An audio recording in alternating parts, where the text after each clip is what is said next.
आज हम लोग क्लास 10 का भूगोल पढ़ेंगे। भूगोल का पहला लेसन है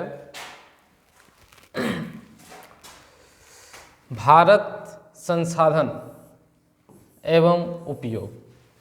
तो इसको पढ़ाने से पहले आपको बता देना चाहते हैं कि YouTube चैनल है जिसका नाम है फ्यूचर मेकर सिमुलताला। इसको सब्सक्राइब आप लोग कर लीजिएगा अच्छा लगे तो, और साथ में लाइक और शेयर भी कीजिएगा। और अगर कांटेक्ट करने की ज़रूरत पड़े तो फ्यूचर मेकर नंबर ऊपर में दिया हुआ है, कांटेक्ट कर सकते हैं। ऑफलाइन क्लास भी चलता है, ऑनलाइन क्लास दोनों चलता है, ठीक है ना। तो इसका पहला इकाई भूगोल का जो है आपका भारत संसाधन एवं उपयोग पढ़ेंगे, जिसमें संसाधन के बारे में पढ़ना है हम लोगों को। तो सबसे पहले ये जानेंगे कि संसाधन किसे कहते हैं या संसाधन क्या है। तो देखेंगे हम लोग कि हमारी उपयोग में आने वाली सभी वस्तुएं, जो हमारे उपयोग में आने वाली सभी वस्तुएं संसाधन हैं। यानी कि हमारे उपयोग में जितने सारी चीज़ें, जितने सारे वस्तुएं हैं, वो सारे संसाधन हैं जो हम लोग उपयोग करते हैं। जनरली अगर सोचा जाए तो ये बोर्ड जो डिजिटल बोर्ड है, इसको भी हम लोग बोल सकते हैं हमारे लिए ये संसाधन है, क्योंकि हम इसका उपयोग कर रहे हैं, ठीक है ना। मोबाइल है, स्टैंड है, जो भी है जिसके माध्यम से हमारी ज़रूरत पूरा होती है, उसी को हम लोग क्या कहते हैं, संसाधन। तो संसाधन भौतिक और जैविक दोनों हो सकते हैं। संसाधन भौतिक और जैविक, भौतिक में आप निर्जीव को जान सकते हैं और जैविक मतलब उसमें जीव वाले, ठीक है ना। तो संसाधन दो प्रकार के होते हैं, भौतिक और जैविक। तो भौतिक में आपका निर्जीव आता है, ठीक है ना। अब देखेंगे कि जैसे संसाधन वही जो भौतिक और जैविक दोनों होते हैं। संसाधन भौतिक और जैविक, भौतिक को निर्जीव वाले में ला सकते हैं और जैविक को जीव वाले में। तो भौतिक किसको बोलेंगे, भौतिक यानी कि भूमि, मृदा, जल, खनिज इत्यादि भौतिक संसाधन है। ये सब क्या है, भौतिक संसाधन है। जबकि जैविक, जैविक में आ गया आपका वनस्पति आ गया, वन्य जीव आ गया, जलीय जीव आ गया, मानवीय जीव आ गया, मानवीय जीव आ गया आपका।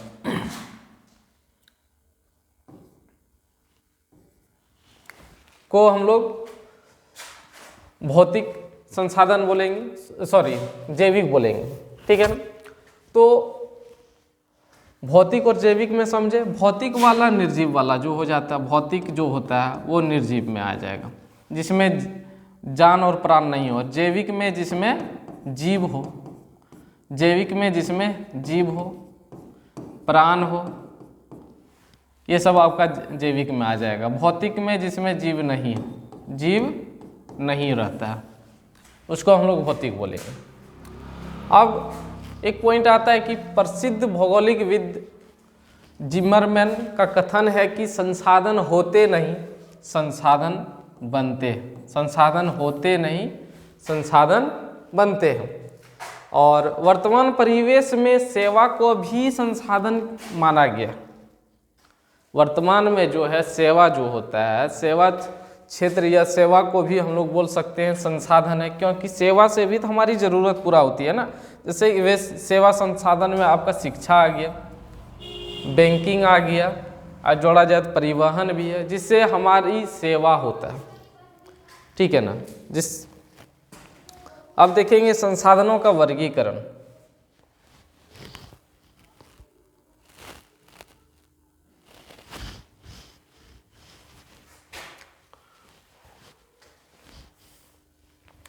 संसाधनों का वर्गीकरण अगर देखा जाए तो उत्पत्ति के आधार पे संसाधन जो है जैव और अजैव होते हैं। जैव मतलब जिसमें जैव मतलब जीव वाला, और अजैव मतलब जिसमें जीव नहीं हो, जीव नहीं होता, ठीक है। और उपयोगिता के आधार पे अगर बोला जाए तो नवीकरणीय और अनवीकरणीय। नवीकरणीय उसको बोल सकते हैं जो एक बार खत्म होता है ना, एक बार खत्म समाप्त होने के बाद पुनः मिल जाता है, पुनः मिलता है। और अनवीकरणीय अगर एक बार समाप्त हो गया तो फिर दोबारा ये मिलेगा नहीं। ठीक है। और स्वामित्व के आधार पे जो है व्यक्तिगत आपका आएगा, सामुदायिक आएगा, राष्ट्रीय आएगा और अंतर्राष्ट्रीय आ जाता है। ठीक है। और चौथा पॉइंट में इसे चौथा जो दिया, विकास की स्थिति के आधार पर संभावित विकसित भंडार है और संचित है। यानी कि अगर संसाधनों का वर्गीकरण किया जाए तो वो 4 पार्ट में डिवाइड होता है। पहला उत्पत्ति के आधार पे जैव और अजैव हो जाएगा। दूसरा आपका उपयोगिता के आधार पे नवीकरणीय और अनवीकरणीय आ जाएगा। तीसरा स्वामित्व के आधार पे यानी कि व्यक्तिगत, सामुदायिक, राष्ट्रीय और अंतर्राष्ट्रीय में आ जाएगा आपका। और चौथा जो है संभाव्य विकसित भंडार और संचित। ठीक है, ये आपका आ जाएगा। फिर देखेंगे आगे नेक्स्ट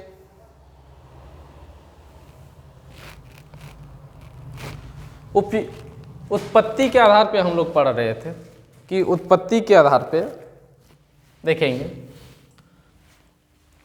उत्पत्ति के आधार पे बताए थे कि अभी जैव संसाधन और अजैव संसाधन। तो जैव संसाधन जिसमें प्राण हो, जैव संसाधन कहा जाता है।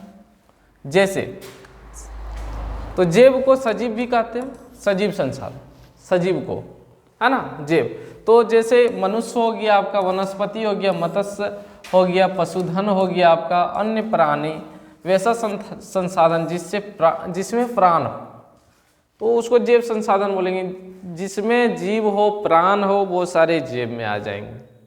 चाहे मनुष्य हो, जीव जंतु हो, कोई भी हो, तो सारे चीज़ वो जैव संसाधन में आएंगे।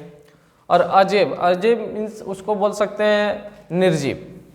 जैसे चट्टानें, धातु, अधातु और खनिज इत्यादि आदि जो है, तो यानी कि वैसा संसाधन जिसमें निर्जीव वस्तुओं का समूह, जिसमें निर्जीव वस्तुओं का समूह, वो अजैव संसाधन कहा जाता है, अजैव संसाधन कहा जाता है। ठीक है, आगे देखेंगे क्या है, नेक्स्ट करते हैं।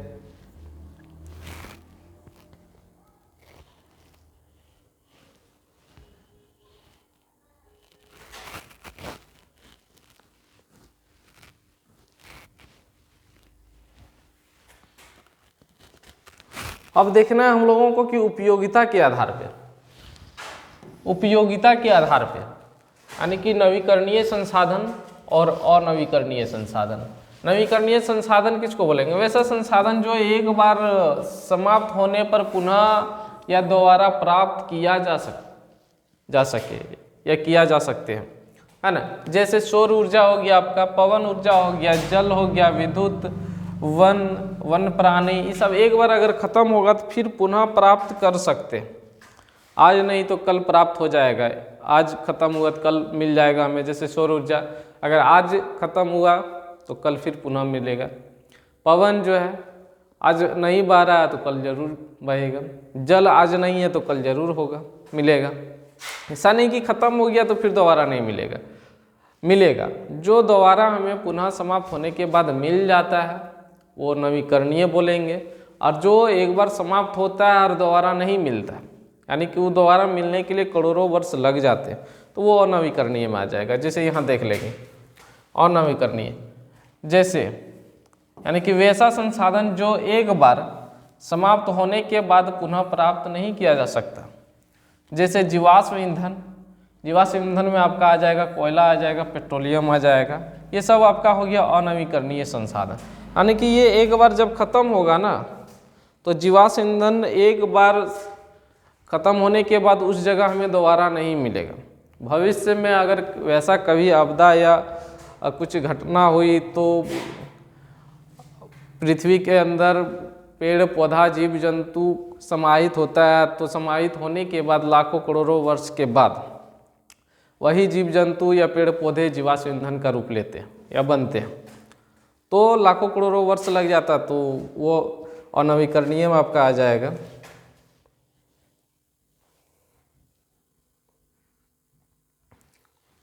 अगला देखेंगे,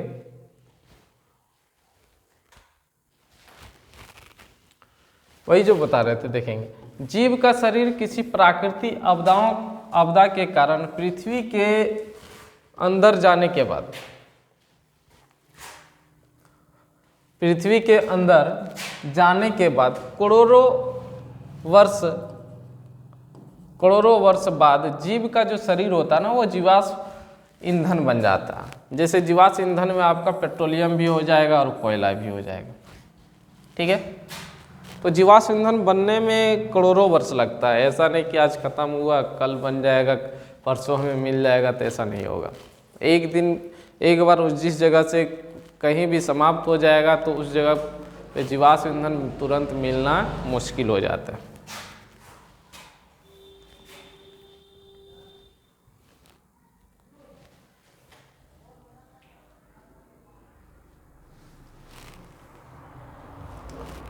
देखेंगे अब आपका आ गया कि स्वामित्व के आधार पे, स्वामित्व के आधार पर संसाधन जो है उसको 4 भाग में डिवाइड किया गया था, बांटा गया था। पहला था व्यक्तिगत, दूसरा सामुदायिक था, तीसरा राष्ट्रीय संसाधन था और चौथा अंतर्राष्ट्रीय संसाधन था, ठीक है ना। तो पहले हम लोग व्यक्तिगत वाले पढ़ लेंगे। व्यक्तिगत संसाधन क्या होता है? वैसा संसाधन जो किसी निजी व्यक्ति के हक या अधिकार में हो। यानी कि व्यक्तिगत संसाधन किसको बोलेंगे? जो किसी निजी व्यक्ति का हो, यानी कि इस पे किसी दूसरे व्यक्ति का हक नहीं होता है। मान लिया कि अगर आपका मोबाइल है तो आपका मोबाइल में सिर्फ आप ही का हक होगा, किसी दूसरे तीसरे व्यक्ति का हक नहीं होगा, ठीक है ना। या कोई आपका घर है तो आपका घर में सिर्फ आप ही का अधिकार होगा, किसी बाहरी व्यक्ति का हक नहीं होगा। कोई आपका भूखंड हो गया, यानी कि कोई अगर आपका खेत ऊत हो गया तो अगर आपका है तो वो ऐसा नहीं कि किसी दूसरे बाहरी व्यक्ति आए और उसमें अधिकार बता दिए कि नहीं मेरा भी हक है इसमें, वैसा नहीं होता। व्यक्तिगत मतलब निजी, इसमें किसी दूसरे का हक नहीं होता। जैसे आपका घर ले लिए, कोई भूखंड ले लिए, कोई भी जमीन या बाग बगीचा, ये सब आपका निजी में आ जाएगा। अब देखेंगे इसका स्वामित्व सामुदायिक संसाधन। तो बोलता वैसा संसाधन जिन पर सभी व्यक्तियों का समान अधिकार हो। सामुदायिक मतलब क्या होता है? जिसमें सभी व्यक्तियों का समान हक, बराबर हक होता है। मान लिया कि कोई स्कूल है, सरकारी स्कूल, तो कोई भी स्कूल मान लिया कि स्कूल में ऐसा नहीं कि किसी एक दूसरे समुदाय का व्यक्ति उसमें नहीं पढ़ सकता, वैसा कुछ नहीं है। उसके बच्चे नहीं पढ़ेंगे ऐसा नहीं, सभी समुदाय के सभी जाति धर्म के लोग उस स्कूल में आके पढ़ सकते हैं। या कोई मंदिर हो गया तो मंदिर में सभी व्यक्ति जाके पूजा कर सकते हैं। मस्जिद हो गया, वहाँ भी सभी लोग जा सकते हैं। तो जिसमें समान सभी व्यक्तियों का समान हक हो, बराबर हक हो, उसी को बोला जाता है सामुदायिक हक, सामुदायिक संसाधन, ठीक है। अगला देखेंगे, जैसे कि इसमें संसाधन शमशान भी आपका हो गया, मंदिर हो गया, मस्जिद हो गया, सरकारी स्कूल, ये सब आपका क्या हो गया? सामुदायिक संसाधन।